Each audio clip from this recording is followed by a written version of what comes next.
High! তোমাদেরকে শেষ পর্যন্ত দেখিয়েছিলাম যে আমরা একটা ঝরনা দেখতে যাচ্ছি। তো এই রাস্তা দিয়ে হেঁটে আমরা ঝরনার এখানে পৌঁছে গেছি। ভীষণ সুন্দর এবং অনেকটা দূর থেকে আসছিল ঝরনাটা।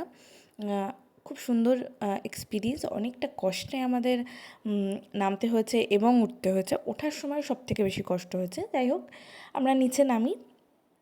নিচে নেমে বরাবর একটু ভিডিও করি, একটু ছবি তুলি। ওই যে আমার হাজব্যান্ড বসে আছে।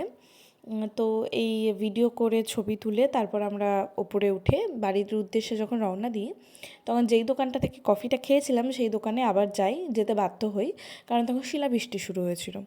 তো শিলাবৃষ্টি হওয়ার কারণে আমরা ওখানে কিছুক্ষণের জন্য আটকে যাই এবং খুবই চিন্তিত হয়ে যাই, যেহেতু রাস্তাটা ভীষণই খারাপ। তোমাদের আগেও বলেছিলাম, তো কী করে বাড়ি ফিরবো। যা হোক, যেভাবে হোক আমরা বাড়ি ফিরেছি। এই যে আমরা হোটেলে এসে গেছি, এবার রেডি হয়ে আবার একটু বেরোবো। তার কারণ হচ্ছে আমাদের ভীষণ খিদে পেয়েছিল। সারাদিন আমাদের সেভাবে কিছু খাওয়া হয়নি।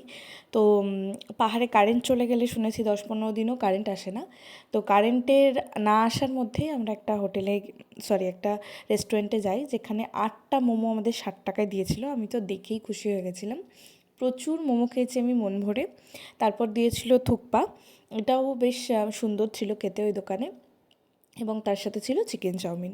3টে জিনিসই ভালো খেতে। তারপর আমরা কিছু গিফট কিনছিলাম বাড়ির জন্য, কাকে কী দেবো না দেবো সেই জন্য।